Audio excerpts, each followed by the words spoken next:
Hey guys, Haosren here with Dragon Aether. Just gonna do a rundown of my new Madolche profile. Scrubbable didn't get his profile out from YCS Sydney, which he came 54th in, and he was the highest ranking Madolches because he's the only one to make it day 2. Unfortunately, that's also partially my fault because I got really sick after... Ebola! I had bronchitis Ebola! for like 3 fucking weeks because certain medications don't work well enough for me.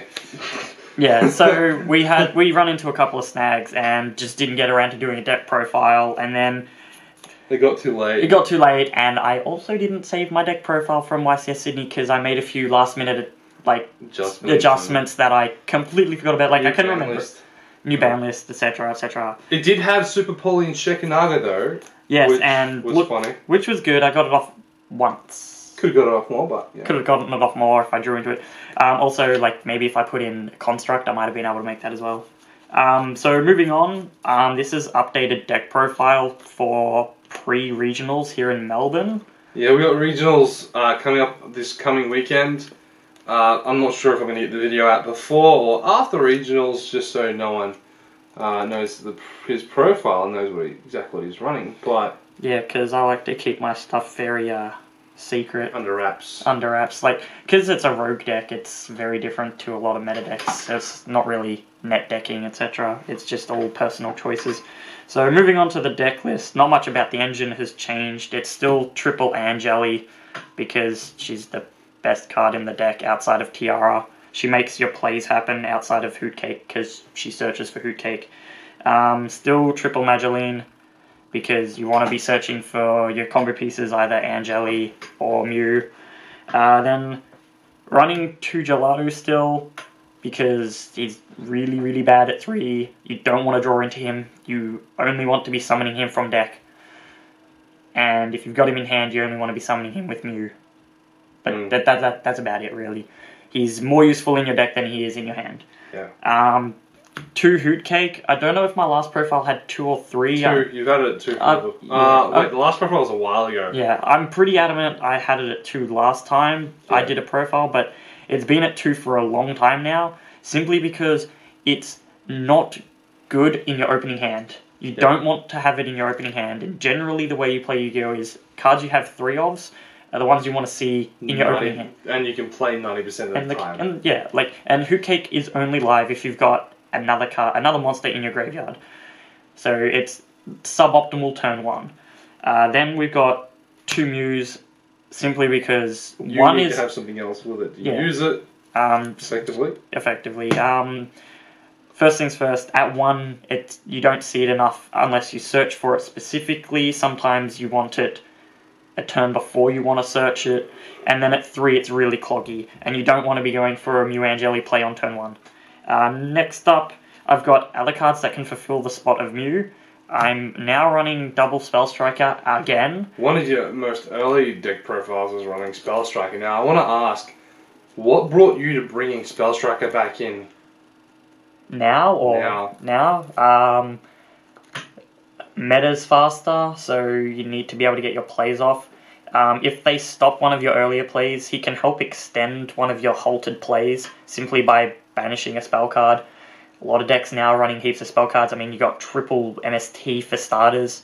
Later on, you'll see another card that I use for it. You can probably guess it's Rhoda. Instead of running triple Spell Striker, you run 1 Rhoda, 2 Spell Striker. It's effectively the same as running 3 Spell Strikers, but thins your deck by 1 extra card. Worst comes to worst, you can use Rhoda to bring out Gelato if you really need to. So I brought him back just because he helps extend those plays and helps bring out, because the meta's really fast, you want to be able to just go off and OTK your opponent before they can retaliate, and this deck does it really well if you perform it properly. Also, on another note, he is going to be probably key in the next, once the new support comes out. Yes, the new rank 5. I might actually do something on that in the future. We won't go into it too much at the moment. Yeah. But we will note that putting sets is in the deck at the moment, but will be put in the deck later. Yes. Once it comes out. Okay, moving on. Double Max C in the main board. one of my favorite hand traps, has always been really strong for me, simply because it has two uses in this deck. You can use it to gain advantage from your opponent's turn, or on your turn if you've got a Hoot Cake in your hand and nothing is in your graveyard. And along the lines with Max C, I run a Battle Fader. Now, you had a few different plans coming along with the hand traps there. Why not double Battle Fader, double Max C, or triple Max C, one Battle Fader, or just triple Max C? Why two Max C, one Battle Fader?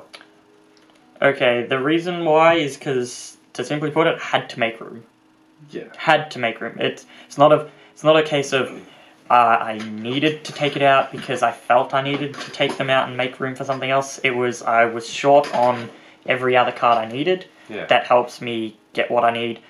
Hand traps don't get you where you want to go. They just help stun your opponent. That's why they're hand traps. So the Maxis are there for two reasons. You get advantage during your opponent's turn, and you can get Hoot Cake off during your turn. Battle Fade is here to stop OTKs.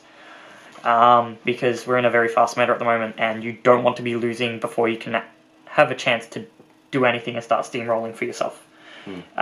That's it for the monster lineup. It's a bit heavier than normal. There is a note, though, that the third Max C actually is in your sideboard. Yes, and we'll see that shortly, I guess. So moving on to the spells, it's still 2 Chateau and 2 tickets. This is never going to change for me. As adamant as people are with running 2 Chateau, 1 ticket, or 2 ticket, 1 Chateau. We have played enough games together. I've watched you play enough games. I've seen enough games go along. This is the most optimal for any Madolche deck. Doesn't matter what people tell you. If they go, oh, but 1 ticket's good because you don't want to... It's better at 2 simply because you can cycle it better. If people know how to play against Madolches, which... if you're up against a very seasoned player, they will probably know. They will hit ticket with an MST or they'll spin it. Doesn't matter. They want to get rid of this because this is how we get our pieces. This just helps keep our hand fresh. This gets us our pieces. Next up, triple MST, simply because vanities, skill drain, anything that's chainable to our combo you want to hit.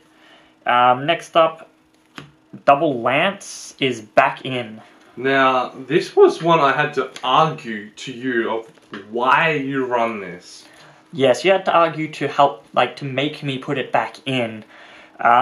Especially with the very short supply of back row right now. Yeah. Why have you decided to agree with me and putting double Lance in? Because you also took one of the Maxis out to run this. Yeah. Okay, so double Lance is in simply because it helps get over some of our problem cards. Namely being Winder, the Fiend, and Darklaw. 4 big cards that we can see in any meta at the moment, and have been for the past 2 formats. Lance helps us get over them without extending too far. We can Lance their guy, beat over it, and then go off. In a way as well, if you have a normal summoned out Messengelato with Chateau on the field, you can also beat over a construct by lancing it and Messengelato attack. Messengelato 2-1 with Chateau on the field, construct becomes 2000. And because Gelato wasn't special summoned, he won't die and he can destroy by battle. So, so double Lance is back in a... Mainly to note there that the Fiends, and Winder, and Darklaw. And Darklaw, because Darklaw is now going to be present.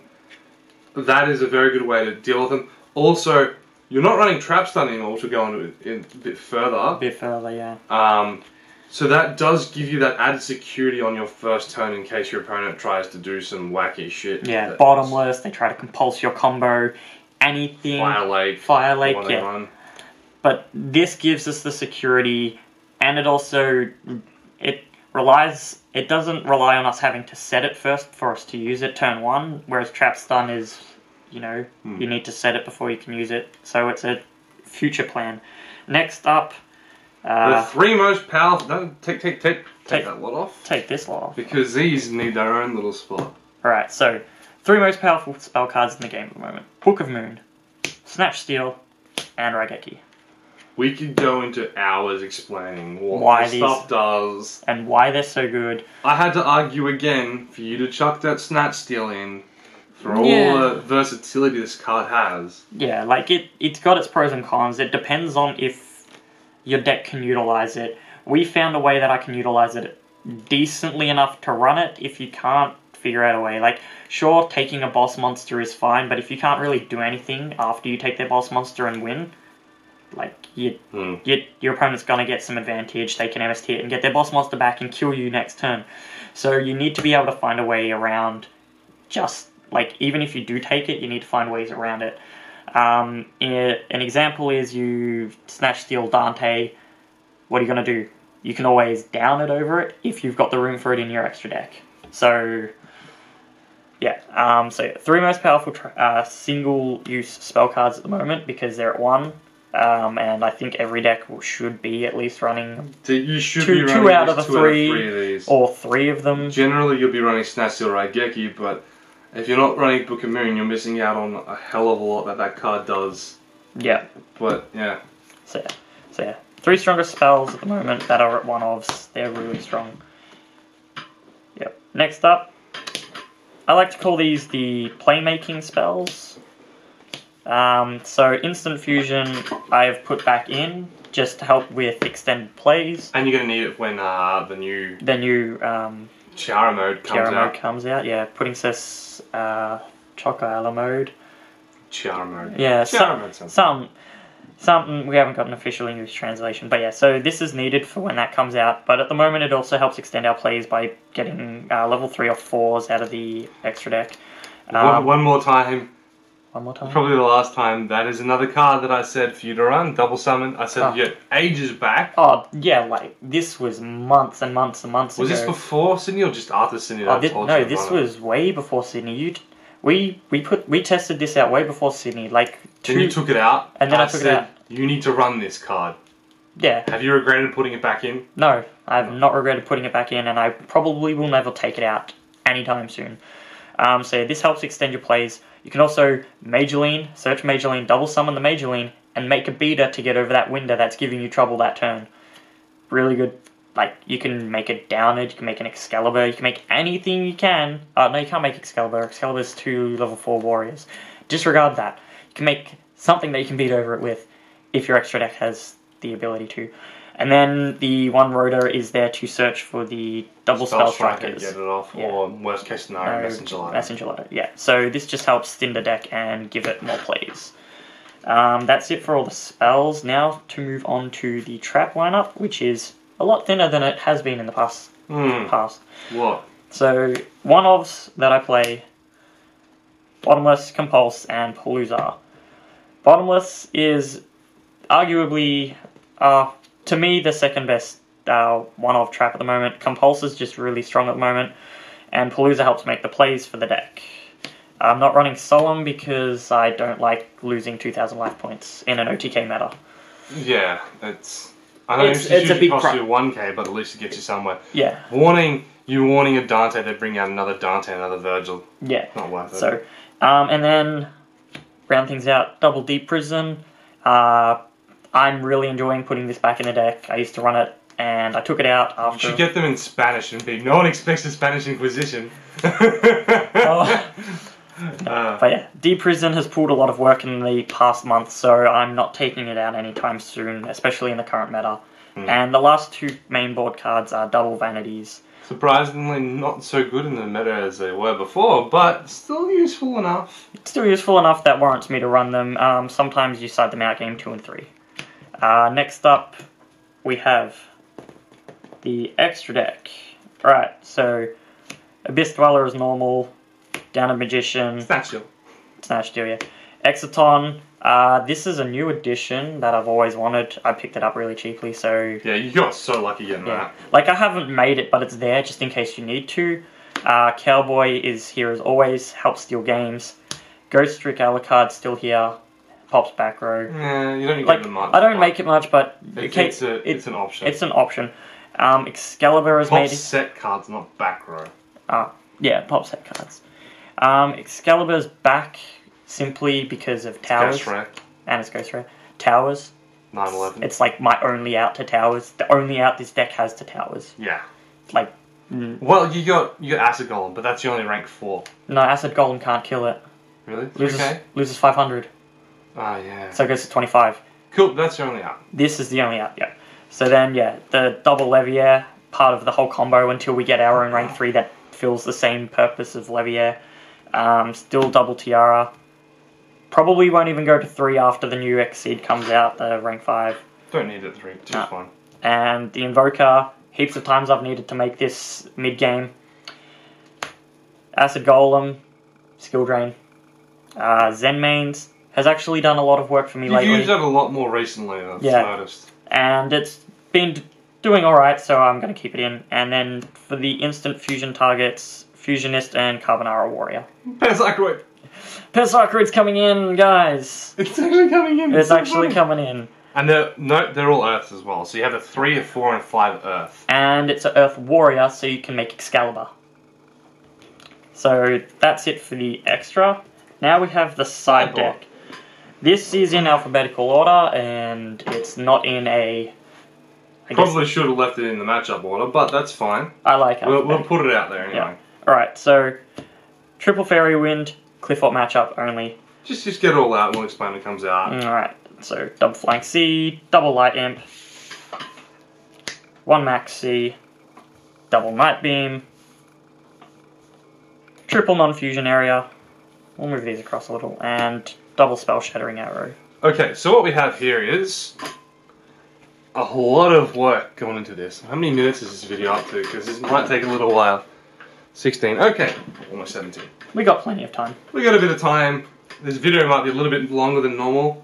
But to go into detail for the side, which has a lot of work's been put into it. We sat down. Again, it was a lot of. I'm a lot better at deck construction than Haosren, but he's a lot better as a player than I am. So we work well with that. So our strategies for this was, and before we get into it, we need to give you some honourable mentions of cards that have been decided not to go in or taken out. Breakthrough Seal got taken out of the main board and entirely out, and same with my deck, because at the moment in the current meta, just doesn't perform, underperforms. Shadow Imp got taken out because I spoke to Haosren and I said, look, what's Shadow Imp for? Shadow Imp's mainly against Shadows and Burning Abyss, but doesn't specifically work strong against one. It works well against both, but not specifically shuts them down. Yeah. So I said, look, what is Shadow Imp going to do? Shadow Imp's going to get effects of monsters that get in the grave. They're still going to bring their dad out. They're still going to beat over you. And they can always just pop it with that anyway. Oh no, wait, it's an activated effect. Never mind. It's not going to negate the effect of Winder stopping you from special summoning. It's not an activated effect. They're going to stack their grave. They're going to get their monsters out. You know, it's not going to stop Construct at all.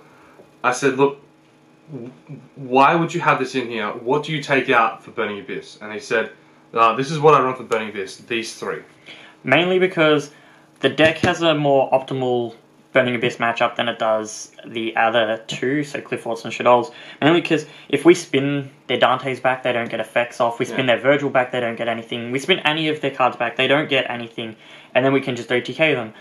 If we don't, we can always just Max C them next turn, Flying C them next turn, so they got the majority of cards that you have in the deck and work well already against, and the deck strategy, like the whole non-target, non-destruction removal works really well against Burning Abyss. So you don't really need to change much. Like you take out 2 Lancers and something else to put in the 2 Flying Cs and the Max C. Yeah, or it just depends on what you need or what you don't need for the deck. So I had to explain Haosren that, you know, when you've already got that and your deck already matches up well, you don't need... Do you need Shadow Imp? And your answer was... No. You don't need it, no. No. So... Like, the amount of time I don't even think I've ever sided Shadow Imp against BAs with my deck. I don't think you've ever had it either. So, when you put that together, you realise... Okay, you have a card which is aimed towards Shadows and Burning Abyss, but you're not going to use it in Burning Abyss. So it's only getting half of its value. Yeah. And then we go, is there something better? Well, there is. It's non-fusion area. Because if you're non-fusion area when you chain to... You can do it before they get out their Denko, so then if they can't destroy it, they also can't play their... Fusion. Shadow Fusions. Well, Shadow Fusion. If you chain to their Shadow Fusion, They're not going to send their stuff to the grave. They're not going to stack their grave. They're not going to bring out Dad. They're not going to have the winner on the field. They're not going to have the construct on the field. They're not going to have anything because you've stopped them from... They're not going to be able to activate effects. Yeah. Because there's nothing to activate. There's none in the grave. Yeah, so that's why Shadow Imp got taken out for non-fusion area, because it fulfills the same purpose as Shadow Imp that I had it in there for, which was to stop their effects, but also stops another aspect of the deck, which is stunning their fusion plays. Yeah, and like we said, you don't need the extra support for the BAs, so you put something stronger in against the Shadows, which is non-fusion area. Yeah. The last thing for honorable mentions is Curse, Seal, Forbidden Spell, which is a Cliffort matchup and Shadow matchup card. I explained to you that, look, you've got 3 Fairy Winds, 2 Battle Shattering Arrows, and 3 MSTs. That's 8 cards, basically, you have to out-scout. Yeah? Scout in their back row, so skill drain. Scout back row, yeah. Cool. So, why would you need Curse, Seal, Forbidden Spell to make it 10? Yeah. Namely, you were the one that would use this. This wasn't in here just, like, I honestly never thought of bringing Curse Seal out against Clifford, mainly because I just had the other 5. This was more for the Shadol matchup, just to stop them from using their fusions at all. And I said, why would you try to stop them when you can't even activate it because of Denko? And why, like, you can get it off, because this is reliant. You're going to be powering out your spells anyway. This is reliant on them activating a spell first. Non-fusion area, you can do it anytime before they normal summon their Denko, and then they can't even fusion summon anyway. Yeah. This completely shuts them down, but is reliant on them. It's a more risky card, more of a risky play to have than to have the non-fusion area. More risk reward, but this is much safer to just play straight up. And to be honest, you don't need to have that. You just need that. You'll get your plays off as long as you can stop them. Yeah. So that's why these 6 cards aren't in the deck anymore and inside. And last honorable 2 yes. honorable mentions are... These have to be my favourite and most MVP cards, especially from YCS Sydney. Trap Stun and Wiretap. Especially when you go Trap Stun, they change something, then you go Wiretap, and then they just lose their whole entire combo because you're going to fuck them up. So, Trap Stun was at 2 and Wiretap was at 2 for its Sydney. It pulled a lot of weight against the BA decks that I ended up versing, even though... Yeah, it did amazing. Yeah. Problem is, though, I didn't verse as many BAs as I thought I would. I versed 7 Shadols out of 10 matches, so that was not as I'd planned or prepared for, but needless to say, I went 7-3 and came 54th. Would have been nicer to verse, more BAs, or maybe a Clifford, because I didn't verse any. Yeah, you didn't verse any.